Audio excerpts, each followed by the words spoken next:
4 years. That's how long it's been since my mom told me. Never speak of this again. And I didn't. I buried the kiss, the feeling, the boy who could have been something more, if we weren't family. But here's the twist I didn't see coming. Last week, I saw Ryan again, and it was nothing like I imagined. Before I take you through what happened when the past walked right back into my life, comment, and subscribe if you've ever had a moment you thought was dead. Suddenly come back to life. Let's finish this story. I was in line at a bookstore. Saturday afternoon, same place I used to go to read manga in secret when the house felt too heavy. I looked up and there he was.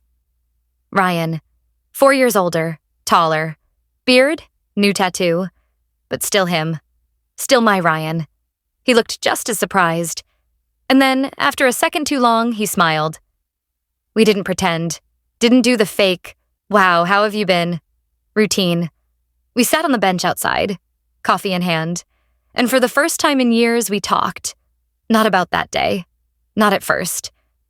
We talked about what came after. He moved across the country, tried college, dropped out, started over. And then he asked, "Did she ever talk about it?" I didn't even have to ask what it meant. I just shook my head. Number never again. And then I told him something I never planned to say out loud. I think I resented you for disappearing. He nodded, slow, quiet. Then he said, I didn't run because of you. I ran because I saw the look in her eyes, and I knew I wasn't supposed to exist in your world anymore. It hit me like a wave. Because he was right. My mom didn't just shut the door on what happened.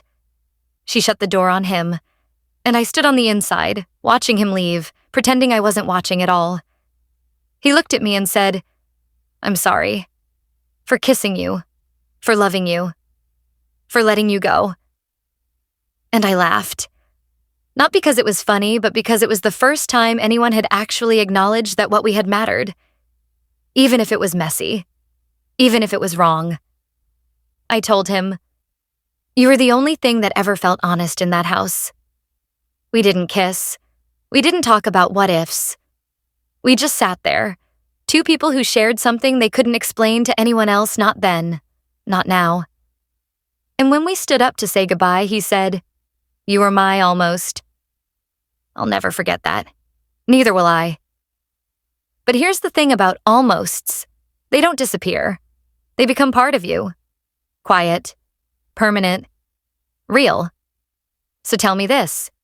If you had the chance to face your what if, would you take it?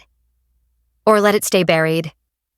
Drop your thoughts in the comments. I'm still processing mine.